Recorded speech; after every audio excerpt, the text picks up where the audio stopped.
Nós saudamos a todos com a paz de Cristo. É sempre motivo de alegria estarmos aqui reunidos para a nossa grande classe bíblica, não é? Porque, na verdade, o nosso programa nessa igreja nada mais é do que uma grande classe bíblica. Quando nos reunimos para juntos estudarmos a palavra de Deus. Queremos também saudar com a paz do Senhor todos os que nos assistem pela internet, aqueles que nos ouvem pela Novo Tempo e aqueles que no futuro ainda vão assistir os DVDs que brevemente serão lançados. Bem, algumas noites atrás, nós falamos sobre Apocalipse 12, falamos sobre Apocalipse 13 pelo menos 2 vezes, quando falamos um pouquinho sobre o selo de Deus e a marca da besta. Hoje à noite, nós vamos voltar para esse importante capítulo, capítulo 13, para explicarmos a segunda besta. Mas, obviamente, nós precisamos dar um pano de fundo, um background. Alguns vieram todas as noites. Alguns, quem sabe, vêm pela primeira vez. Então é preciso recapitularmos algumas coisas. Quem já ouviu, ouve de novo. E não há prejuízo não, queridos. Isso é um princípio didático, não é, da repetição. E quanto mais você ouve, não é, mais você aprende. O ideal, queridos, o maior privilegiado sou eu. O ideal seria que você ouvisse e contasse isso para os outros. Quando você conta para os outros, você grava melhor o que as verdades na sua mente e no seu coração. Eu sou um privilegiado, porque eu que falo, né? Então, eu tenho o privilégio de, cada noite, ir aprendendo mais e decorando mais os textos bíblicos e as verdades bíblicas. Mas prestem bem atenção, não é um assunto complicado. Embora, há não muito tempo atrás, um pastor que eu não vou mencionar o nome por questões éticas, recebeu uma carta, e eu tenho certeza absoluta, vocês já ouviram falar sobre isso? Eu tenho certeza absoluta que foi um adventista do 7º dia, sem vergonha, que mandou a carta. Por um pastor que eu não vou dizer o nome, tem vários programas na televisão. Pastor de uma outra denominação. E essa pessoa, que eu julgo ter sido um adventista, pediu que o pastor explicasse Apocalipse 12 e 13. Ele disse em rede nacional, não há ser humano na face da terra que possa explicar Apocalipse 12 e 13. Queridos, há um Deus no céu que revela os mistérios. Na verdade, nenhum homem aqui na terra poderia entender Apocalipse 12 e 13. Mas Deus revelou, que a própria palavra Apocalipse significa o quê? Revelação. Então vamos recapitular o capítulo 12 e depois vamos de novo estudar a primeira besta do 13 e finalizando com a segunda besta do capítulo 13. E aí nós teremos mais do que um ser humano, né? Porque eu sei explicar. E centenas de outros também sabem. Nós temos, eu estou até surpreso com o auditório, porque nós temos semanas de lar e família em várias igrejas da região. Eu até pensei que ia estar só eu aqui e o povo da Redentora. Mas nós estamos com um bom auditório aqui. Queridos, eu espero que todos nós entendamos esse assunto. Abra a sua Bíblia. O tema é a segunda besta do Apocalipse 13. Ali está o site. Ué, sumiu. Agora que eu fui mostrar, ele sumiu. Profecias para o tempo do fim.com é o nosso site. E a página é essa daí, ó. É facebook.com, né? /profecias.pt, nada a ver com o partido, tá? Resume, né? Abreviação de para o tempo do fim. Então, facebook.com/profecias.pt. Mas a maior parte do material, e eu acho que o mais importante está no site, obviamente, né? É profecias para o tempo do fim.com. Tudo que eu tenho dito aqui está lá. Tem os slides, tem os PowerPoints, tem as palestras no Word, tem no áudio, você pode baixar e ouvir no rádio, você pode baixar os vídeos e assistir em casa, tudo de graça, tá ok? Antes de nós explicarmos o capítulo 13, nós vamos recapitular o 12. Abra sua Bíblia, por gentileza, e eu vou explicar todos os versículos, então, do capítulo 12 e do 13, tá? Apocalipse, o capítulo 12. Vou ler primeiro o capítulo inteiro. Viu-se um grande sinal no céu, uma mulher vestida do sol, tendo a lua debaixo dos pés e uma coroa de 12 estrelas sobre a cabeça. Estava grávida e com dores de parto, e gritava com ânsias de dar à luz. Viu-se outro sinal no céu, e eis que era um grande dragão vermelho, que tinha 7 cabeças e 10 chifres, e sobre as cabeças 7 diademas. A sua cauda levou após si a terça parte das estrelas do céu, e lançou-as sobre a terra. E o dragão parou diante da mulher, que havia de dar à luz, para que, dando ela à luz, lhe tragasse o filho. E deu à luz um filho, um varão que há de reger todas as nações com vara de ferro. E o seu filho foi arrebatado para Deus e para o seu trono. A mulher fugiu para o deserto, onde já tinha lugar preparado por Deus, para que ali fosse alimentada durante 1260 dias. Houve batalha no céu. Miguel e os seus anjos batalhavam contra o dragão. Batalhavam também o dragão e os seus anjos, mas não prevaleceram, nem mais o seu lugar se achou nos céus. E foi precipitado o grande dragão, a antiga serpente, chamada Diabo e Satanás, que engana todo mundo. Ele foi precipitado para a terra e os seus anjos foram lançados com ele.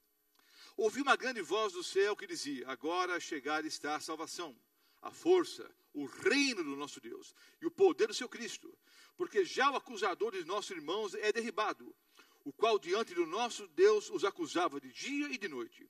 E eles o venceram pelo sangue do Cordeiro e pela palavra do seu testemunho, e não amaram a sua vida até a morte. Pelo que alegrai-vos aos céus, e vós que neles habitais. Ai dos que habitam na terra e no mar, porque o diabo desceu até vós, e tem grande ira, sabendo que pouco tempo lhe resta, ou que já tem pouco tempo. E quando o dragão viu que fora lançado na terra, perseguiu a mulher que dera à luz o filho varão. E foram dadas à mulher as 2 asas da grande águia, para que voasse para o deserto, ao seu lugar, onde é sustentada por um tempo, tempos e metade de um tempo, fora da vista da serpente. E a serpente lançou da sua boca atrás da mulher água como um rio, para que pela corrente a fizesse arrebatar. E a terra ajudou a mulher, e a terra abriu a boca e tragou o rio que o dragão lançara da sua boca. E o dragão irou-se contra a mulher, e foi fazer guerra ao restante da sua descendência, os que guardam os mandamentos de Deus e têm o testemunho de Jesus. Então vejam bem, queridos, o melhor intérprete da Bíblia é a própria Bíblia. Nós já estudamos aqui Apocalipse 12, mas eu vou recapitular aqui, não nos mínimos detalhes, mas o suficiente para que possamos entender aqui o contexto, porque há 4 batalhas em Apocalipse 12. Ela termina falando sobre a última batalha. Depois, no Apocalipse 13, nós estudamos e estudaremos mais uma vez hoje como se dará essa 4ª e última batalha. Então, voltemos aqui ao capítulo 12. Olha só. Viu-se um grande sinal no céu. Uma mulher. Mulher em profecia é símbolo de igreja. Uma mulher vestida do sol. O sol é a vestimenta que Deus usa, simbolicamente falando. Tendo a lua debaixo dos pés. A lua não tem luz própria. Assim também nós não temos luz própria. A igreja não tem luz própria. Assim como a lua simplesmente reflete a luz do sol, nós cristãos simplesmente o quê? Refletimos a luz de Cristo. Há um fato interessante. O Senhor Jesus disse: eu sou a luz do mundo. E não é difícil entendermos isso, porque foi o próprio Senhor Jesus quem disse: haja luz e houve luz. Então quando ele afirma: eu sou a luz do mundo, é fácil para nós cristãos entendermos. Mas o Senhor Jesus diz: vós sois a luz do mundo. Aí já fica um pouco mais complicado de eu entender. Como é que o Roberto Mota, miserável pecador como é, pode ser a luz do mundo? A ideia é simples. Nós não temos luz própria, mas quando entramos em contato com a fonte da luz, naturalmente passamos a irradiar a luz de Cristo, ou refletir a luz de Cristo. Aí o nosso cantinho de mundo, a nossa casa, nosso local de trabalho, nosso local de estudos, se torna um lugar o que? Mais iluminado. Não que haja luz própria, mas nós simplesmente refletimos a luz de Cristo. Há um outro ponto importante, queridos. Já há algum tempo eu defino uma tese. A mulher é símbolo de igreja. A mulher do Apocalipse 12 está vestida de sol, com vestimentas brancas. Ela tem uma coroa com 2 estrelas.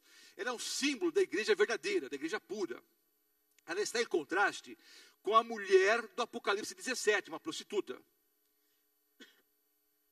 A prostituição ali é espiritual, né? Ela se corrompeu com falsas doutrinas. Mas notem, essa mulher está em pé sobre o quê? Sobre a lua.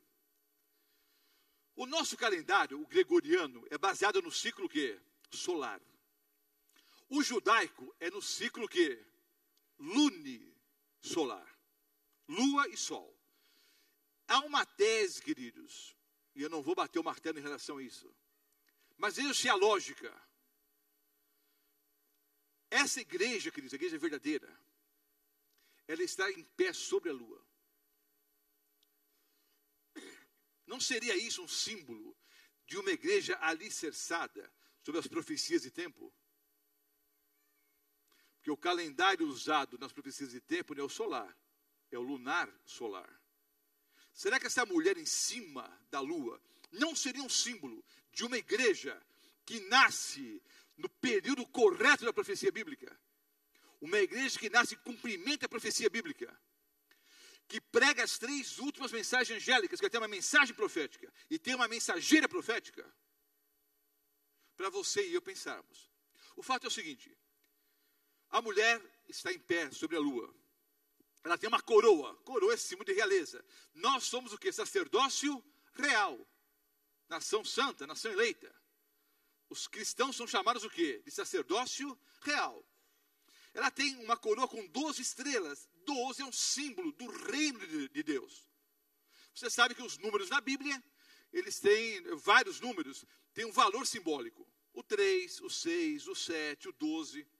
O 12 é um símbolo do reino de Deus. Por isso que há 12 tribos em Israel, 12 discípulos, 12 apóstolos, 12 portas em Jerusalém. A mulher do Apocalipse 12 tem uma coroa com 12 estrelas, é um símbolo do reino de Deus. Então vejam como vai ficando mais claro, né, o texto bíblico. Estava grávida com dores de parto. A mulher aqui é um símbolo no Antigo Testamento de Israel, no Novo Testamento da igreja. É um símbolo também, obviamente, de Eva, a primeira mulher, e é um símbolo também da Virgem Maria. A aplicação básica é a igreja. Mas lembra que eu falei sobre fluidez dos símbolos? O símbolo pode ter vários o quê? Significados. Estava grávida com dores e parto, e gritava com ânsias para dar à luz. Vi outro sinal no céu, e eis que era o quê? Um grande dragão vermelho, que tinha 7 cabeças, 10 chifres, e sobre as cabeças 7 diademas. Queridos, o próprio capítulo 12, no versículo 9, diz o quê? Foi precipitado o grande dragão, a antiga serpente, que se chama Diabo e Satanás. Então o dragão aqui, quem é, queridos? É o diabo, é Satanás. Ele tem 7 cabeças, e sobre as cabeças o quê? Diademas. Diademas ou coroas, significam a mesma coisa. Então tem 7 cabeças e 7 diademas. 7 na Bíblia simboliza a totalidade. Tem 7 cabeças e 7 coroas.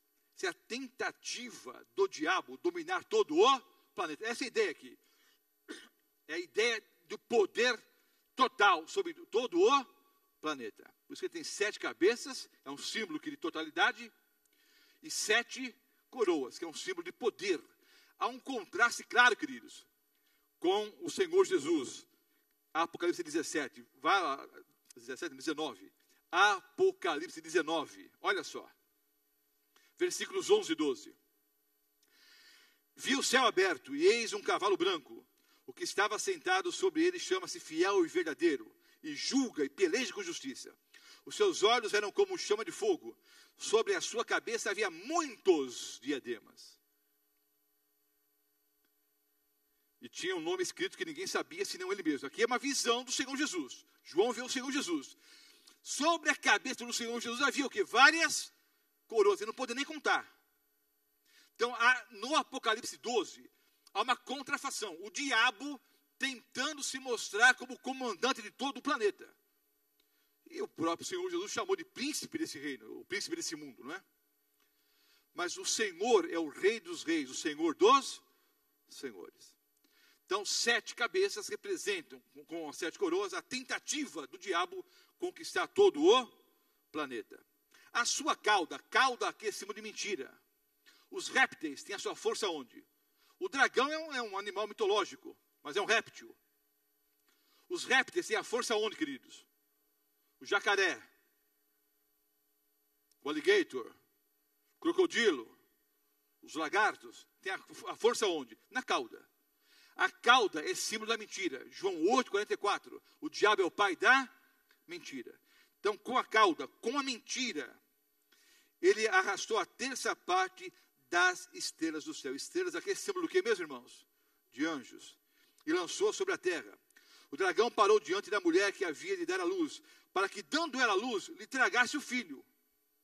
Quem era o filho? O Senhor Jesus. Ela deu à luz um filho, um varão que há de reger todas as nações. Quem é a criança que nasceu nesse planeta? Porque o verbo se fez carne e habitou entre nós. Emanuel é Deus conosco. Qual é a criança, queridos? Que vai reger todas as nações com vara de ferro. E o seu filho foi arrebatado para Deus e para o seu trono. Qual é a única criança que nasceu nesse planeta, queridos?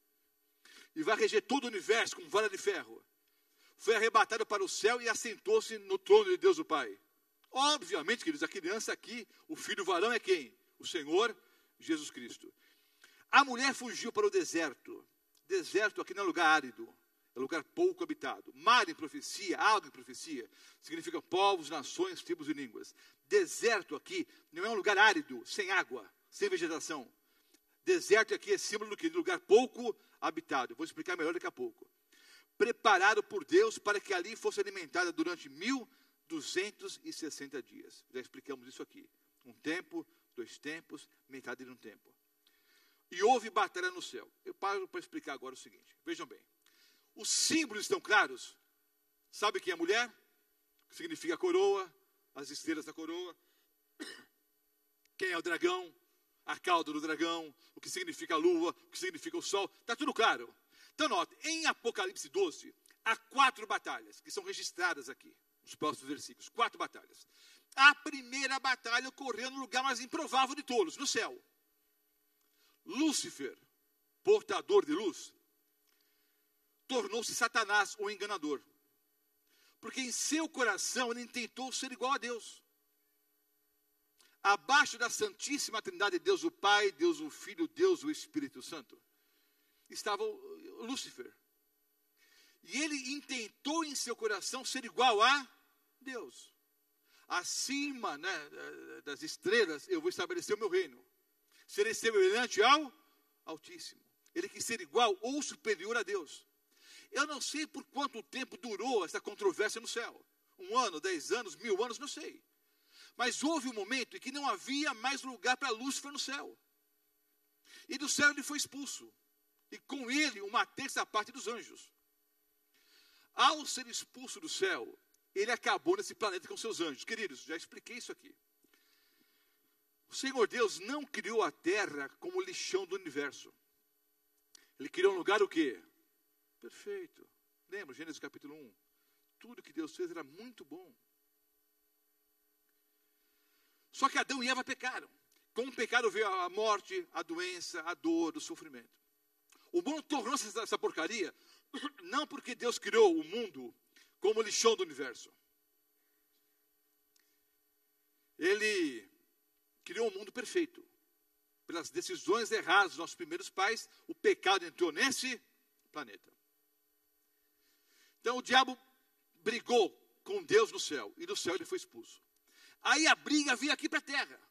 O dragão colocou-se em pé diante da mulher, que estava para dar à luz ao filho varão. É o Senhor Jesus. Vocês sabem a história. Lembram de chamar os 3 reis magos, que saíram do Oriente, né? Do Oriente foram para o próprio Oriente, né? Porque Jerusalém também está, né? Na parte oriental. Aí eles foram lá para Jerusalém à procura de quem?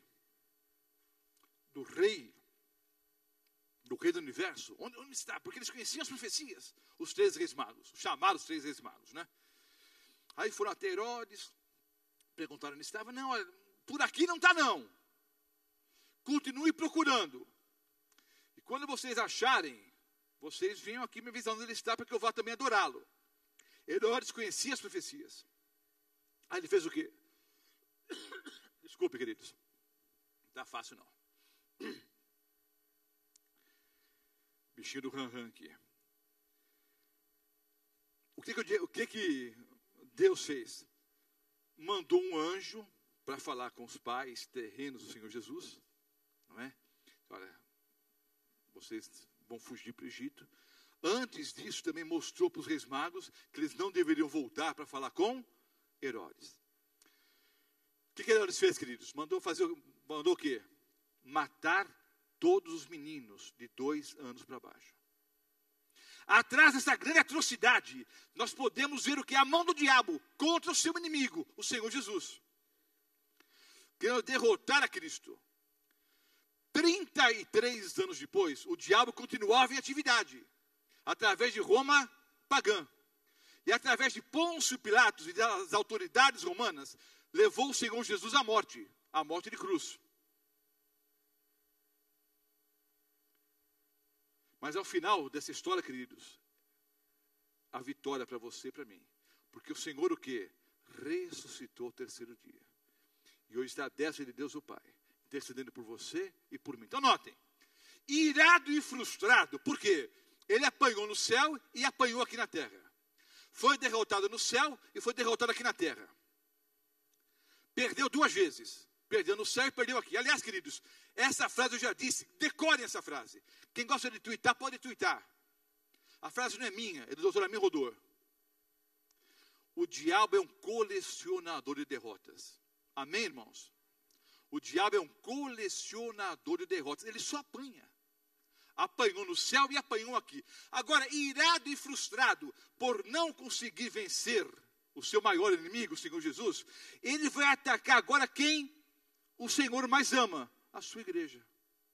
Vejam só aqui, queridos. Versículo 13. Quando o dragão viu que fora lançado na terra, perseguiu a mulher que dera à luz o varão. E foram dadas à mulher as 2 asas da grande águia. O diabo foi perseguir a igreja agora. Querido, se você ler depois em Êxodo, você vai ver que o Senhor Deus também livrou Israel com as asas da águia. Isso é simbólico. Mostra a velocidade como Deus agiu. E como Deus libertou o povo de Israel. E como liberta aqui a mulher agora das garras do dragão. Foram dadas à mulher as 2 asas da grande águia. Para que voasse para o deserto. Ao seu lugar, onde é sustentada por um tempo, tempos e metade num tempo. Fora da vista da serpente. E a serpente lançou da sua boca atrás da mulher a água como um rio. Significa perseguição. Para que pela corrente a fizesse o quê? Arrebatar. E a terra ajudou a mulher. E a terra abriu a boca e tragou o rio que o dragão lançara da sua boca. Vou explicar, queridos. Na chamada Santa Inquisição,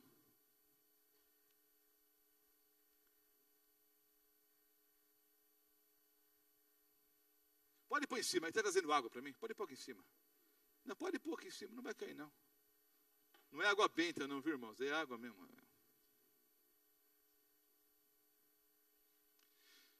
Ele fica... Vai ter que cortar depois também na gravação. Quem está assistindo ao vivo, vocês me desculpem. Tá? Eu sei, eu encostei ali, sujei de giz alguma coisa, mas não vou ficar limpando agora aqui que está gravando. Ele só me perturba. Em vez de ajudar, ele me atrapalha. Tá, eu vou ficar agora limpando aqui o paletó.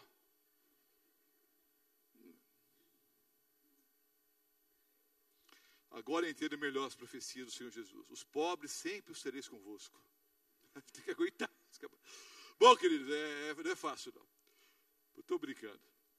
Vejam bem. Na terceira batalha, o diabo vai atacar agora o povo de Deus. Na Europa, estava acontecendo a Santa Inquisição. Aqui o texto menciona 2 vezes a profecia de 1260 dias. 1 tempo, 2 tempos, metade de um tempo, ou 42 meses. Que aparece 7 vezes na Bíblia. 2 em Daniel e 5 no Apocalipse. Estudamos exaustivamente essa profecia aqui. Em 538, Érulos, vândalos e ostrogodos haviam sido derrotados. Com essa supremacia papal que vai até 1798, quando Alexandre Berthier aprisiona o Papa Pio VI, na Capela Sistina. Nesse período, houve a Idade Média, a Idade das Trevas, e nesse período a Santa Inquisição. No auge da Inquisição, queridos, muitos que estavam na Europa e queriam realmente servir ao Deus verdadeiro, fugiram da perseguição e vieram para onde? Para a América, especialmente a América do Norte. Os pais peregrinos saíram da Inglaterra, num navio chamado Mayflower, e vieram para os Estados Unidos. E fundaram ali uma nação. Queridos, deserto e terra aqui simboliza o quê? O continente americano. Não é um lugar árido, não é um lugar sem água. Deserto ou terra aqui é símbolo do quê? Do lugar pouco habitado. Então a terra socorreu a mulher. Quem é a terra, queridos? O continente americano.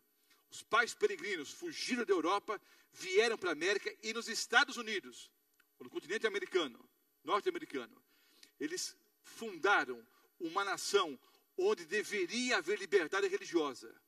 Daqui a pouco eu vou falar sobre isso. Mas eles vão, não é?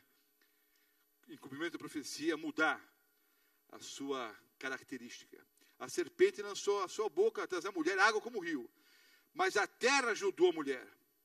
A terra abriu a boca e tragou o rio que o dragão lançara da sua boca. Então vejam bem, queridos, a explicação simples. Na Terceira Guerra, o diabo contra a igreja, uma grande perseguição. O que o diabo fez? Já que eu não posso vencer os cristãos, eu me uno a eles. Primeiro começou a perseguir os cristãos com Roma pagã, depois com Roma papal. Entrou no seio da igreja, instituiu ali um espírito de perseguição, de intolerância e falsas doutrinas. Nesse período, vários cristãos verdadeiros fugiram da Europa e vieram para a América. A terra da profecia ali, a terra abriu a boca e socorreu a mulher, simboliza o quê?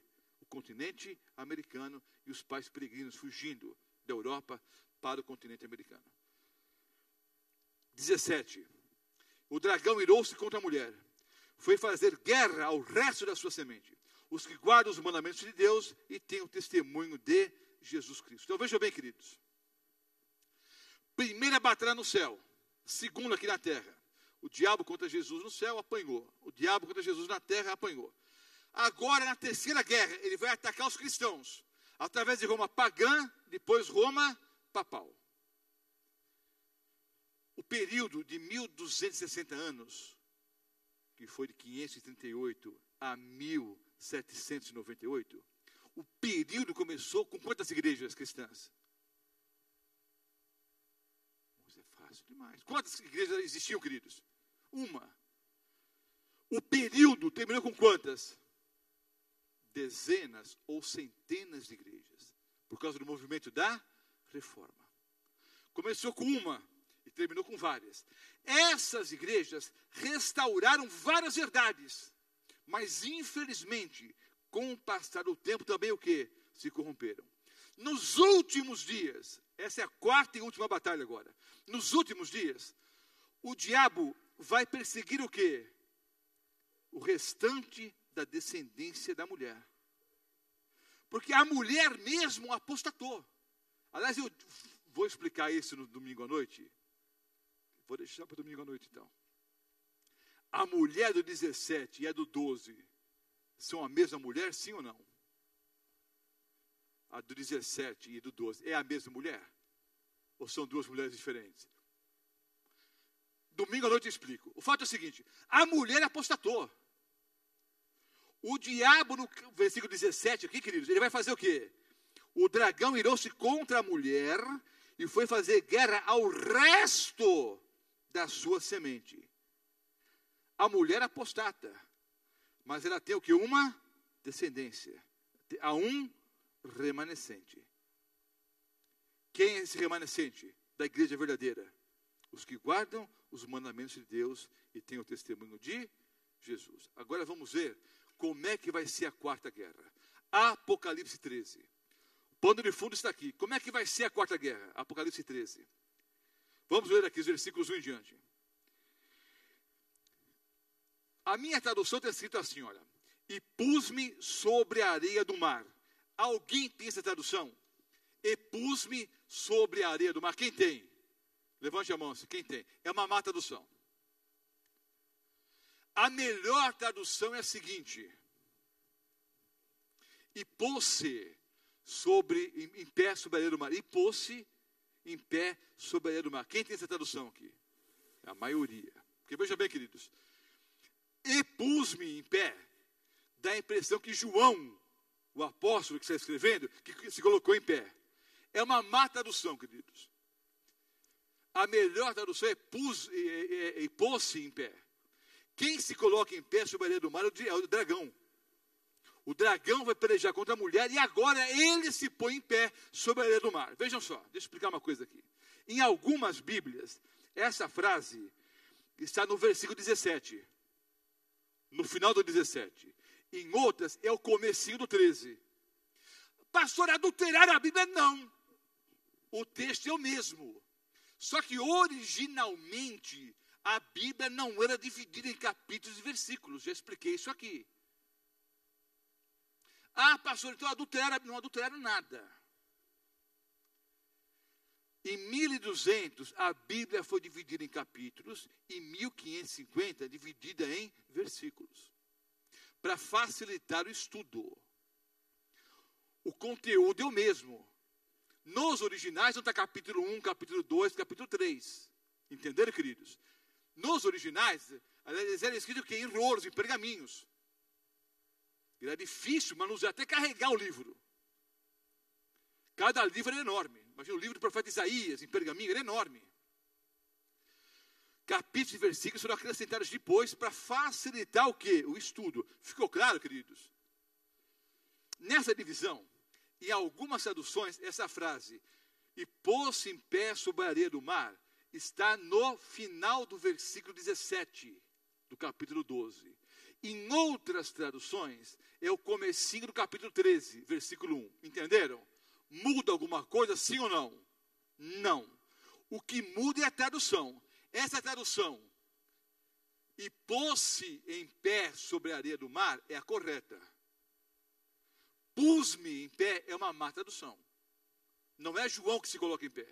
O original é claro. Os manuscritos mais antigos, não há nem discussão em relação a esse assunto, queridos. É claro, nos originais, ou nos manuscritos mais antigos, que é o diabo que está em pé. Está em pé por quê? Olha por que ele está em pé. Ele está em pé sobre a areia do mar, esperando quem? A sua primeira aliada, a besta que surge no mar. Vi subir do mar uma besta.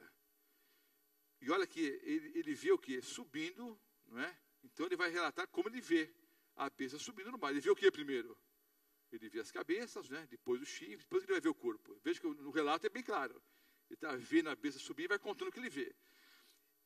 Ela tinha 7 cabeças, 10 chifres, e sobre os chifres 10 diademas. Sobre as cabeças, um nome de blasfêmia. A besta que vi era semelhante ao leopardo, e os seus pés como os de urso, e a sua boca como a de leão. E o dragão deu de seu poder, o seu trono e grande poderio.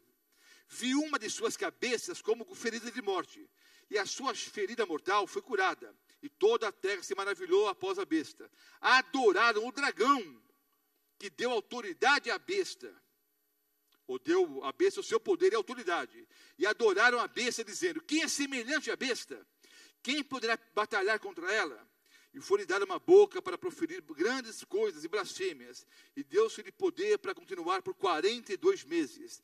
E abriu a boca em blasfêmias contra Deus, para blasfemar do seu nome, do seu tabernáculo e dos que habitam no céu. E foi-lhe permitido fazer guerra aos santos e vencê-los. E deu-se-lhe poder sobre toda a tribo, língua e nação.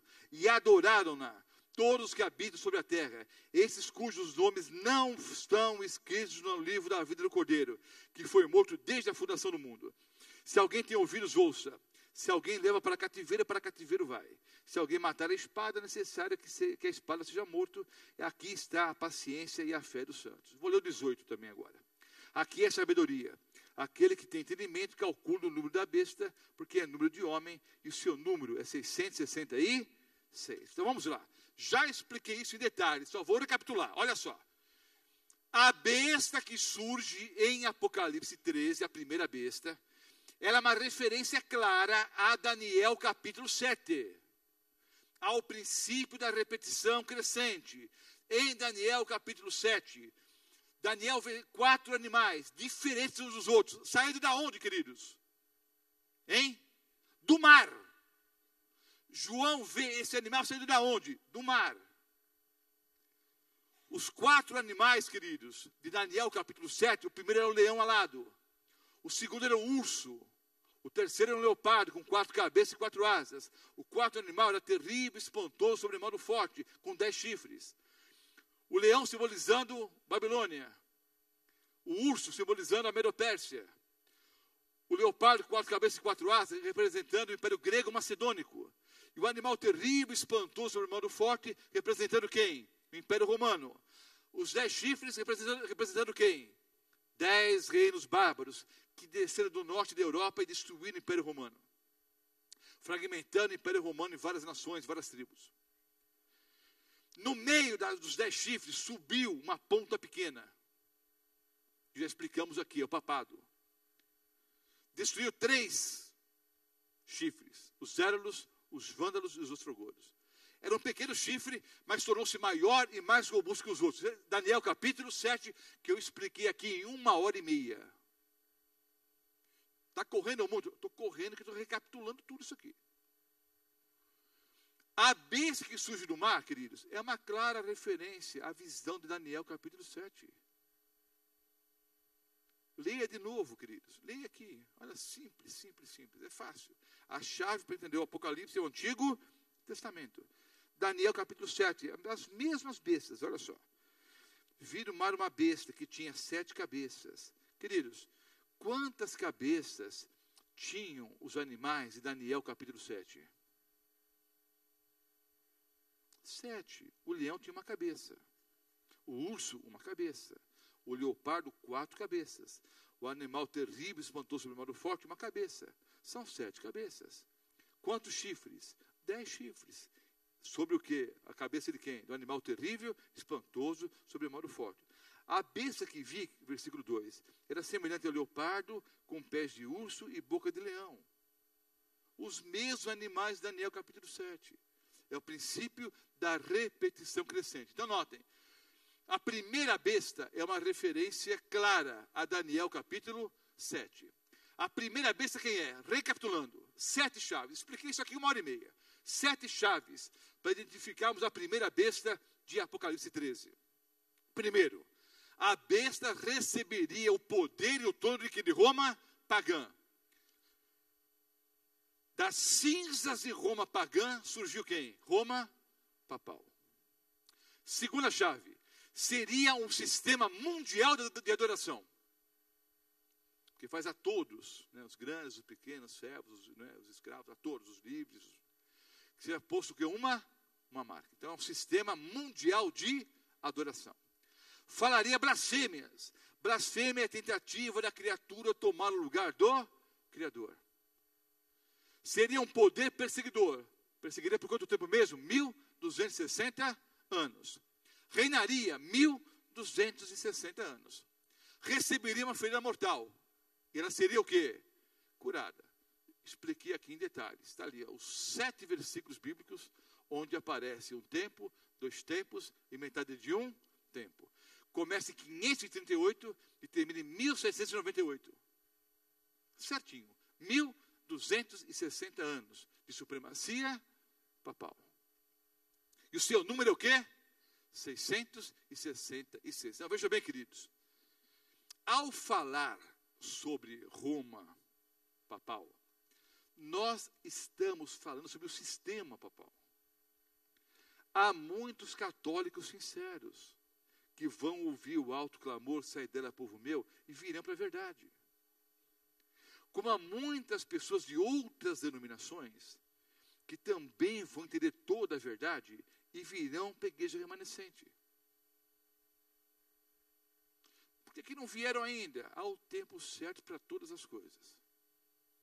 Mas eu faço um apelo, queridos, já que estamos iniciando o sábado, né, já estamos aí 2 ou 3 horas no sábado, ou mais, né? É um apelo para o Roberto Mota, em primeiro lugar. Antes de nós chamarmos o povo para sair de Babilônia e vir para o Monte Sião, vamos tirar a Babilônia do Monte Sião. Você explicar a frase ou não? Nós estamos chamando o povo, sai de Babilônia, sai para ver o que aqui?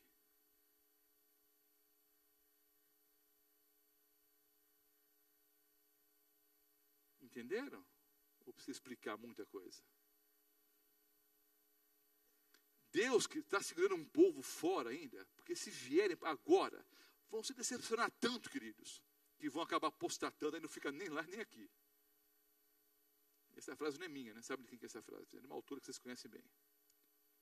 Então, antes de nós proclamarmos o alto clamor, sai dela, povo meu, chamar o povo de Babilônia. Babilônia significa falsas religiões, né, confusão doutrinária. Nós temos que tirar a Babilônia do meio de Sião. Não creia em perfeccionismo, queridos. Mas um mínimo de bom testemunho nós deveríamos dar, né? Um mínimo assim, de cristianismo prático deveria haver na vida do Roberto Mota. E não sei se há. Não sei se as pessoas que olham para mim veem em mim o verdadeiro cristão. Não sei. Eu até ouço algumas frases. Ah, pastor, você conhece muito de Bíblia, né? Tem uma boa memória. É um bom elogio, né? Mas, o Senhor é um homem de Deus. O Senhor é um homem consagrado. O Senhor é um bom cristão. Será que eu sou? Então, queridos, o fato é o seguinte. Ao falarmos sobre a igreja católica aqui, é o sistema. Quando falamos sobre Babilônia, não é um ataque aos irmãos evangélicos. Há muitas pessoas sinceras em todos os lugares. Mas há um alto clamor. Para elas saírem e abraçarem a verdade. E toda a verdade. E agora, o mais triste para você, adventista do sétimo dia, que está há 10, 15, 20, 30 anos na igreja, é que a profecia vai se cumprir da seguinte maneira. Muitos que estão na igreja há muito tempo vão apostatar. Porque estão há 10, 15, 20, 30 anos, mas nunca foram cristãos de verdade. Esses saem. E os verdadeiros cristãos saem de Babilônia, se juntam ao que vai sobrar da igreja, né? E formam a verdadeira igreja remanescente. Essas frases não são minhas. São de uma autora que vocês conhecem bem, Ellen White. Ellen White ainda diz, a grande massa dos salvos não está na igreja adventista do sétimo dia. Pastor Mota, tem muito evangélico aqui, tem muitos pentecostais aqui, não cita Ellen White, eu estou citando para eles quebrarem o preconceito, inclusive. Ellen White diz, a maioria dos salvos não está na igreja adventista do sétimo dia. A maioria está onde? No mundão, ou na igreja católica, ou nas pentecostais, ou nas outras evangélicas, estão lá. Agora, há um alto clamor, sai dela, povo meu. Aí, os verdadeiros adventistas do sétimo dia. Pastor, quantos são? Como é que eu vou saber? Nos dias de Noé sobraram 8, né? A população era menor, né? Mas sobraram 8. Os verdadeiros adventistas recebem esses verdadeiros cristãos e nós formamos a igreja remanescente. Ok? Que vai ser perseguida nos últimos dias. Então vamos lá. Tudo isso para explicar o seguinte. Não é um ataque à igreja católica ou aos evangélicos. É o sistema que está corrompido. Uma das suas cabeças foi ferida de morte. A ferida mortal foi curada, tal. Tá aqui. Já mostrei aqui. 1798. O número é 666. E não vou explicar em detalhes. Vicarius Filii Dei é um dos títulos papais da 666.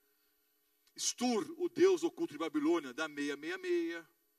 Os amuletos de ouro usados pelos sacerdotes de Babilônia, da 666. Latinos, pessoa que fala latim, ou igreja latina, em grego, da 666. O reino latino, o Estado do Vaticano, em grego, da 666. Igreja italiana, Ecclesia Italica, em grego, da 666.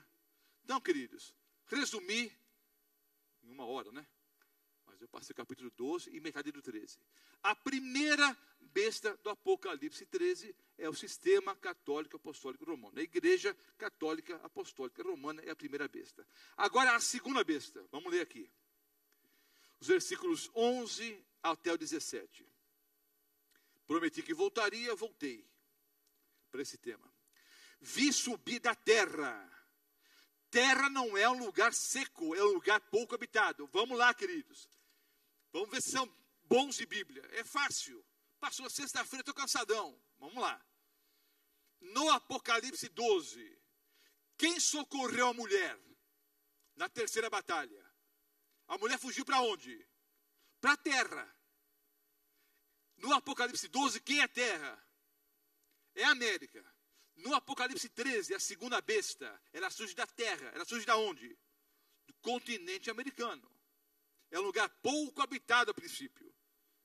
Vi subir da terra outra besta. Tinha 2 chifres semelhantes ao de um cordeiro, mas falava como dragão. Notem, na primeira besta, há chifres e a diadema. Aliás, na primeira besta, a primeira besta tem 7 cabeças, não é? E o dragão do 12 também tem 7. Sabe o que significa isso, queridos? É unicidade. Assim como o pai e o filho são um, o dragão e a besta são um. Essa é a ideia. Agora, uma segunda besta. Quem é a segunda besta, queridos? A segunda besta tem 2 chifres. Parece cordeiro, mas fala como dragão. Tanto o diabo, o dragão do Apocalipse 12, quanto a besta do Apocalipse 13, a primeira besta, tinha coroa sobre as cabeças. Coroa é símbolo de realeza. A segunda besta tem 2 chifres, mas não tem nenhuma coroa. Então não é um poder real. É uma democracia. Os 2 chifres, queridos, simbolizam as 2 características principais do governo que norte-americano. Liberdade o quê? Civil e liberdade religiosa. Os 2 chifres simbolizam democracia. Por isso que não é nenhuma coroa. Simboliza o quê? Liberdade civil e liberdade religiosa. A segunda besta é os Estados Unidos da América do Norte. Exerce todo o poder da primeira besta na sua presença. E faz que a terra e os que nela habitam adorem a primeira besta, cuja chaga mortal foi curada. Faz grandes sinais, de maneira que até faz descer fogo do céu à terra, à vista dos homens. Engana os que habitam na terra, com sinais que lhe foi permitido que fizessem em presença da besta, dizendo os que habitam na terra, que fizessem uma imagem ou cópia. Uma imagem, uma cópia. A besta que recebera a ferida de espada e vivia. Foi-lhe concedido que desse espírito à imagem. E imagem ou cópia, queridos, aqui se refere a um conjunto de leis que já estão redigidas há muito tempo, à semelhança da Inquisição. Essas leis não estão em vigor por causa da primeira emenda da Constituição americana. O que diz a primeira emenda? O Congresso, a primeira emenda da Constituição americana.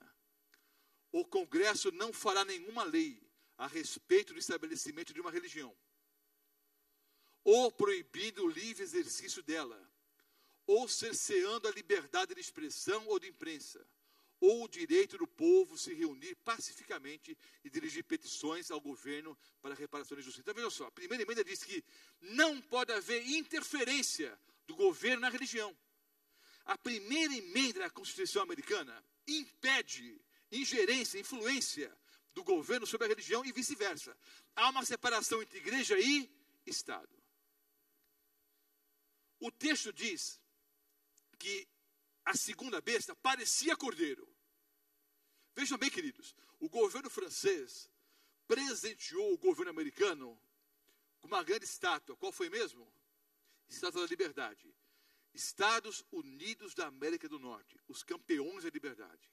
A terra da liberdade, a terra das oportunidades. Só que esse poder, queridos, mudaria a sua atitude.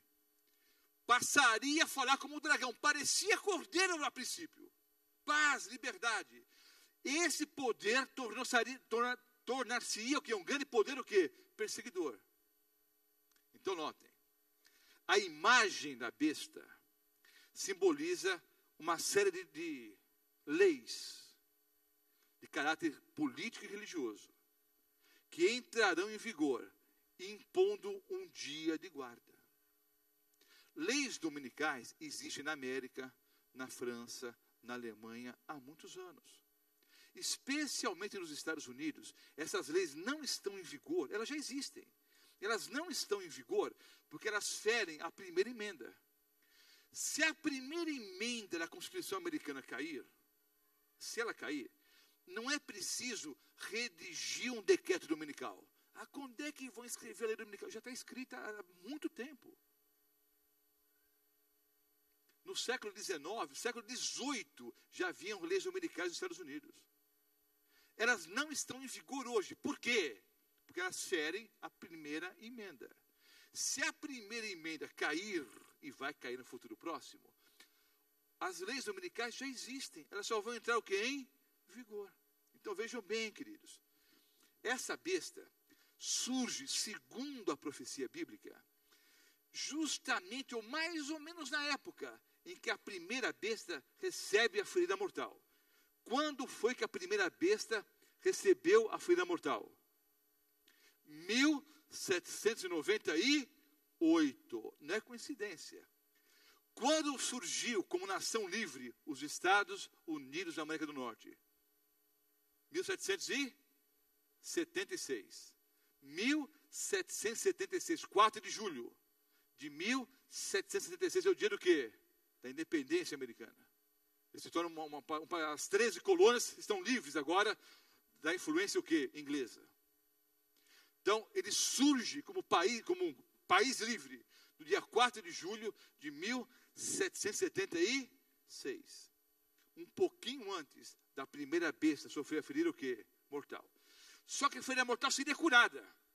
E com a segunda besta, aliada à primeira, o poder americano vai conferir ao poder papal toda a autoridade. Por quê? Eu vou explicar rapidamente.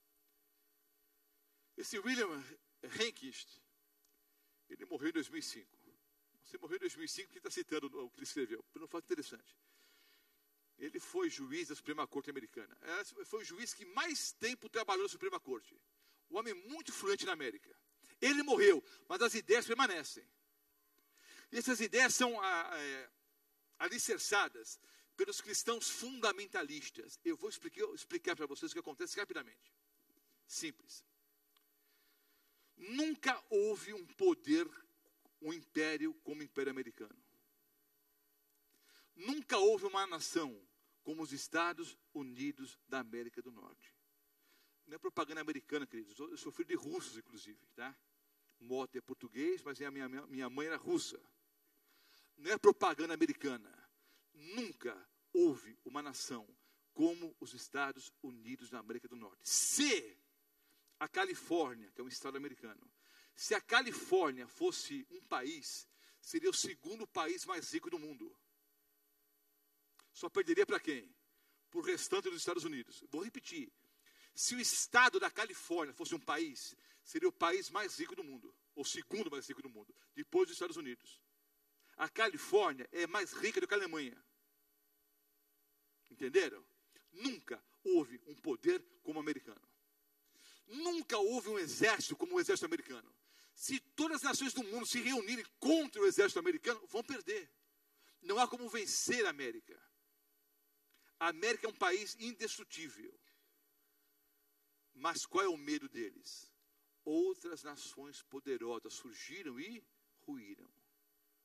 Qual foi a causa da ruína da Grécia, por exemplo? De Roma. Qual foi a causa?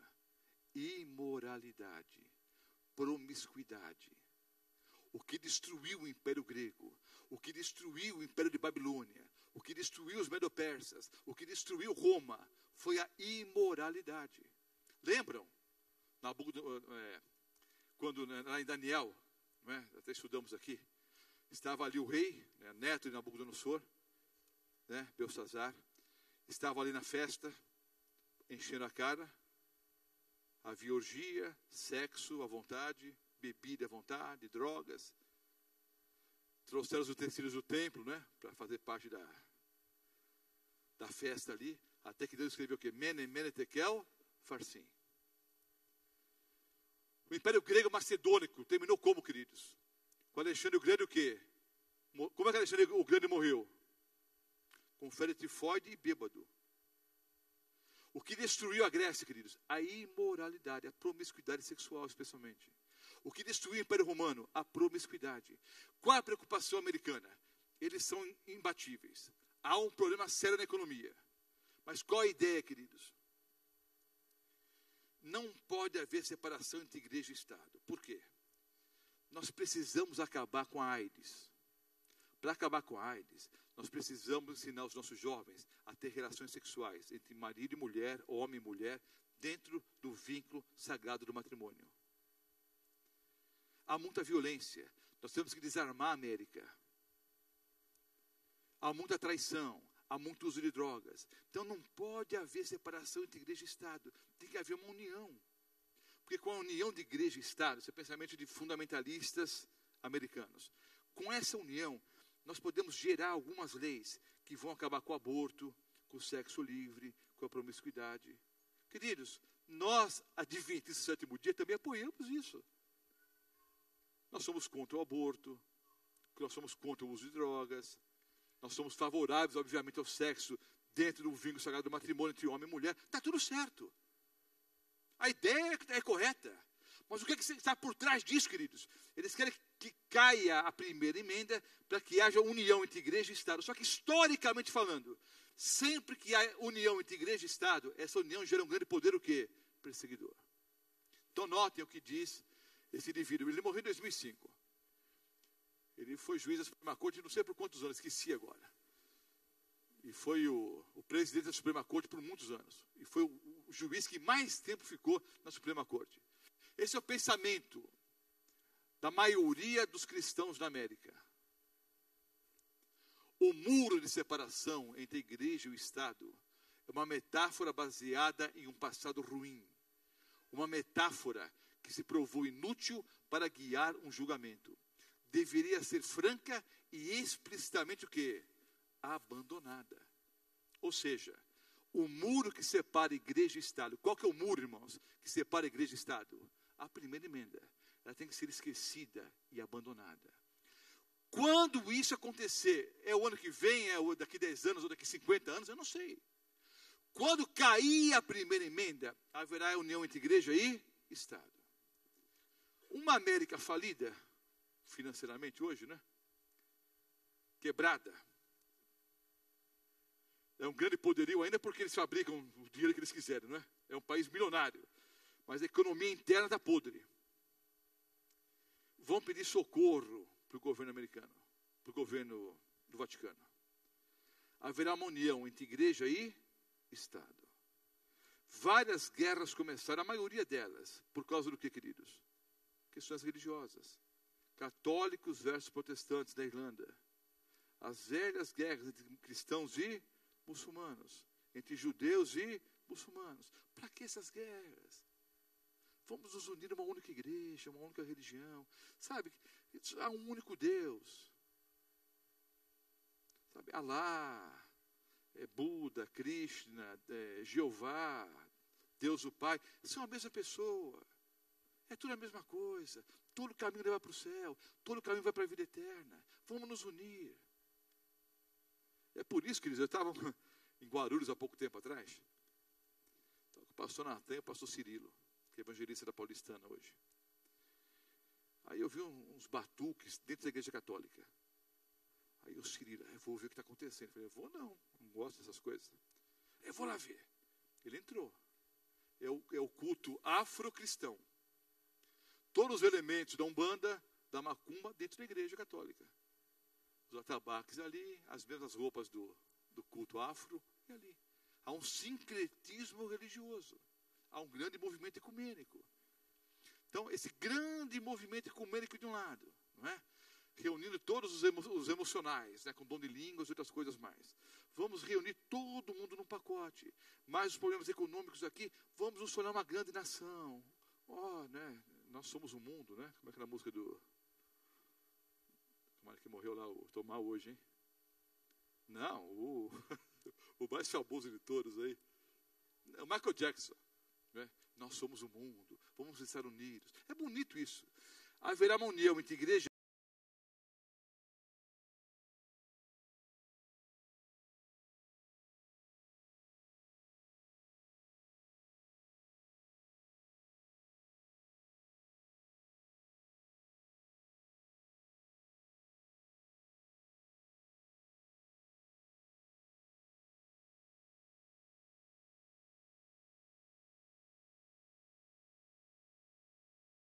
é símbolo de mente.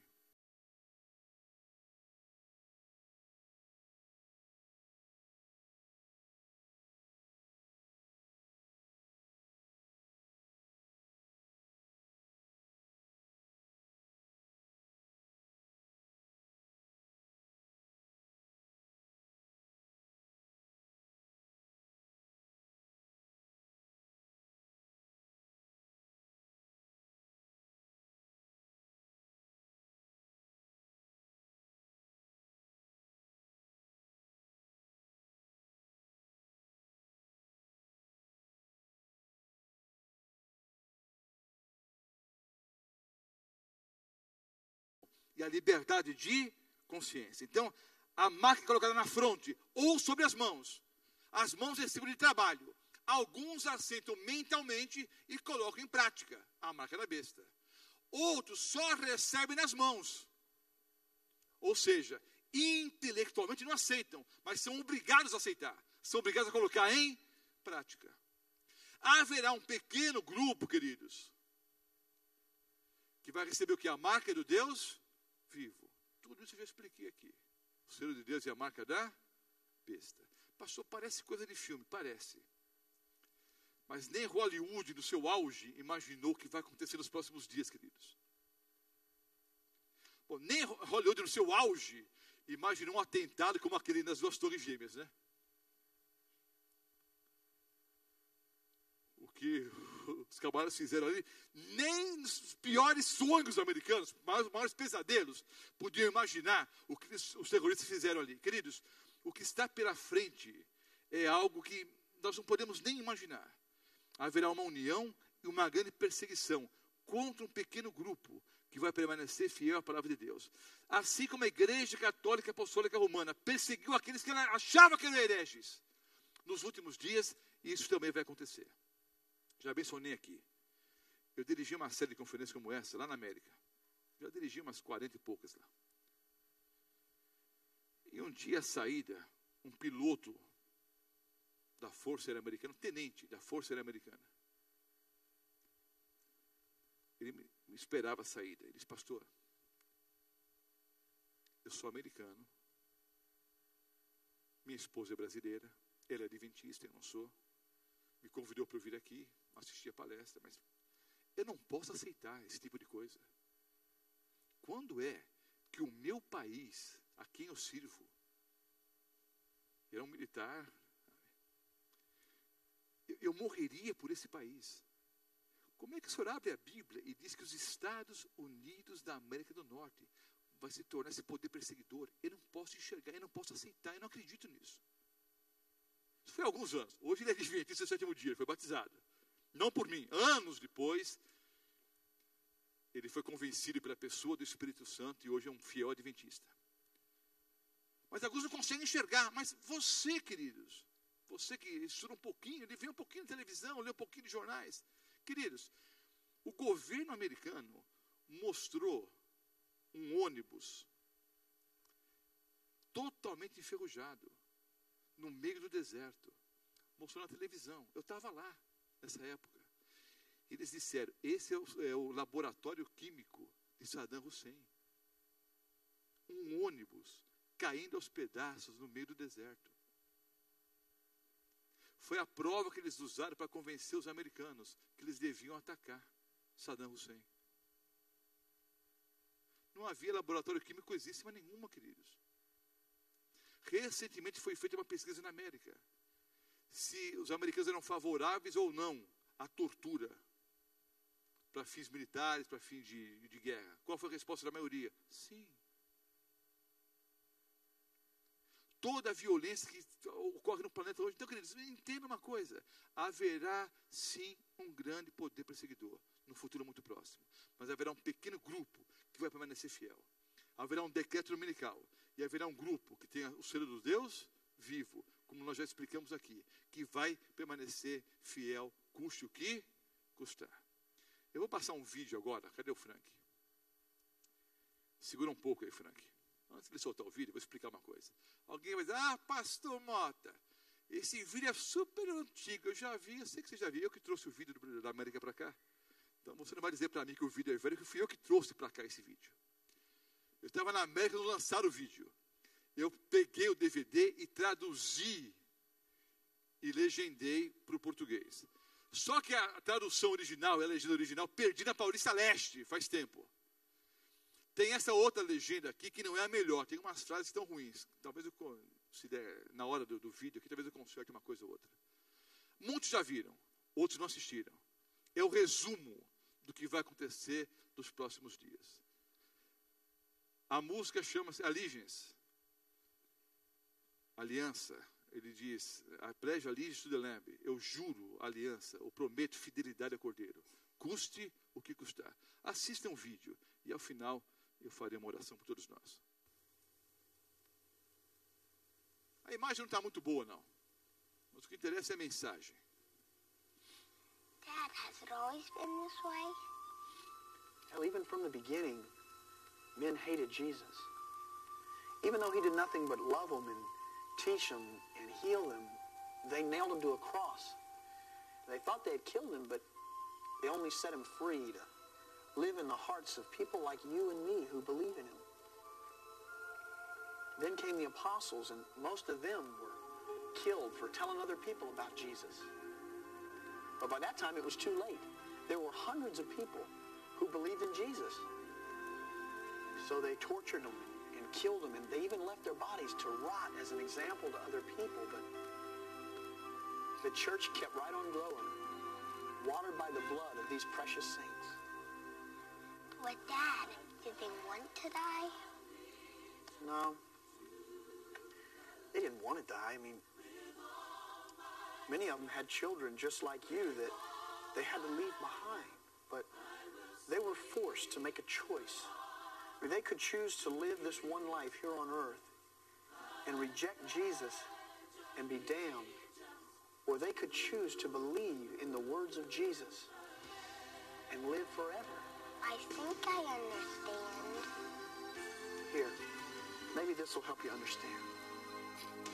I have heard how Christians long ago were brought before a time. Santa Inquisição. They were told that he would spare their lives if they would renounce the name of Christ. But one by Esse é o Coliseu em Roma. one they chose Ele está cantando no Coliseu em Roma, onde milhões, milhares de cristãos morreram. Son of God. They would not deny, like a great angelic choir sings. I can almost hear their voices ring. I pledge allegiance to the Lamb with all my strength, with all I am. I will seek to honor His commands. I pledge allegiance to the Lamb.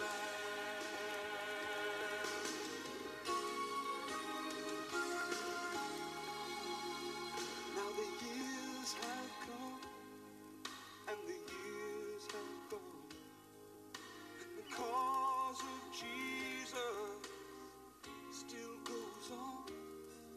Now a time has come to count the cost, Chegou a hora de decidir, reject this world, rejeitar esse mundo to embrace the e abraçar a cruz. And one by one, let us live our lives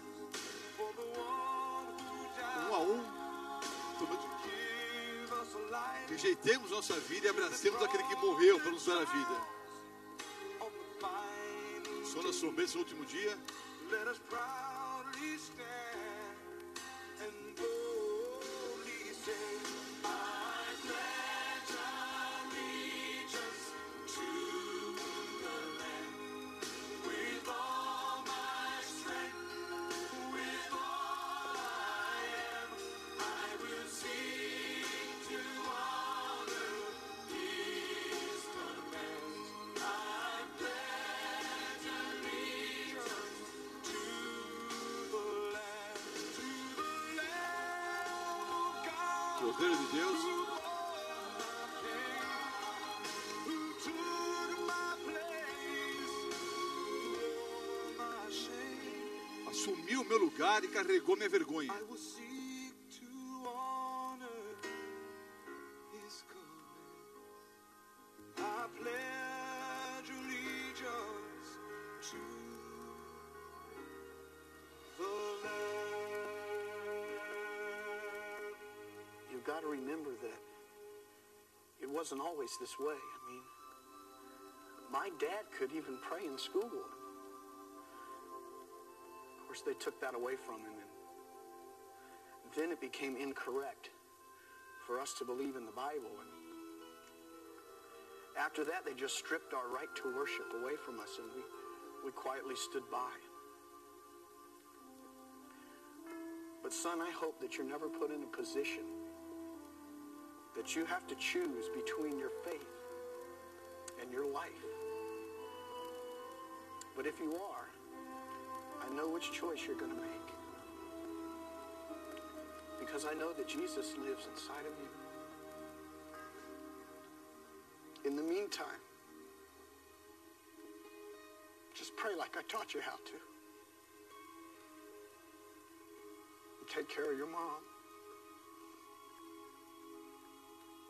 And remember that God is the Father of the fatherless.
E eles venceram por causa do sangue do Cordeiro.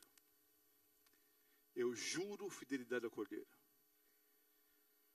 Vai chegar esse dia, queridos, uma grande perseguição. Mas um pequeno grupo vai permanecer fiel, custe o que custar. E esse grupo está bem definido em Apocalipse 12, 17. Os que guardam os mandamentos de Deus. Queridos, nós, adventistas do sétimo dia, não somos legalistas. Nós guardamos os mandamentos porque amamos a Deus. Há uma igreja remanescente hoje porque Deus ainda cuida dessa igreja. E todos são convidados a fazerem parte dessa igreja. Porque vai estar em pé diante da grande perseguição que virá. Lembra que eu preguei aqui sobre Apocalipse 15 e 16. Diante do mar vermelho da perseguição, nós já vamos cantar vitória antes da batalha. Porque a vitória é garantida. I pledge allegiance to the Lamb, é o refrão, né? Eu juro fidelidade ao Cordeiro. Quantos querem essa noite jurar fidelidade ao Cordeiro? Custe o que custar, eu quero estar ao lado de Jesus Cristo, o Cordeiro de Deus que tira o pecado do mundo. Coloque-se em pé e eu vou orar por você e por mim. Domingo à noite, nós vamos estudar aqui Apocalipse 17. Eu gostaria que você estivesse aqui, trouxesse mais pessoas, porque é um tema importante, queridos. E muitos não entendem muito bem esse assunto. Nós vamos estudar aqui domingo à noite, Apocalipse 17. Amado Pai Celestial, foi um dia cansativo para todos nós, muito trabalho, atividades, estudos. Viemos aqui à noite, Senhor, para ouvirmos a Tua palavra. E estudamos 2 capítulos inteiros da Bíblia, Apocalipse 12 e 13. Obrigado, Senhor, porque enquanto há pessoas por aí que dizem em rede nacional que não há nenhum ser humano na face da terra que possa explicar o capítulo 12 e o capítulo 13 do Apocalipse. Tu tens uma igreja aqui nessa terra, Senhor. A igreja adventista do 7º dia, que explica todos os versículos do Apocalipse, Daniel e qualquer outro versículo bíblico. Porque essa é a tua igreja, essa é a igreja remanescente. Que nós possamos viver como tal, que possamos viver como verdadeiros cristãos em toda e qualquer circunstância. Para que tenhamos autoridade para chamarmos outras pessoas a fazerem parte dessa igreja, para fazerem parte da tua família. Obrigado, Senhor, pelas verdades bíblicas. Obrigado, Senhor, porque sabemos que brevemente essas coisas irão acontecer. E sabemos que tudo está no futuro muito próximo, Senhor. E nós queremos estar preparados. Tu sabes que nós somos fraquinhos, pecadores, miseráveis, mas somos sinceros. Nós juramos fidelidade ao Senhor. Juramos fidelidade ao Cordeiro, custe o que custar. Ajudes a cada um de nós. Toma-nos em teus braços de amor. Dá-nos um feliz sábado em tua companhia. Oramos em nome de Cristo. Amém, Senhor.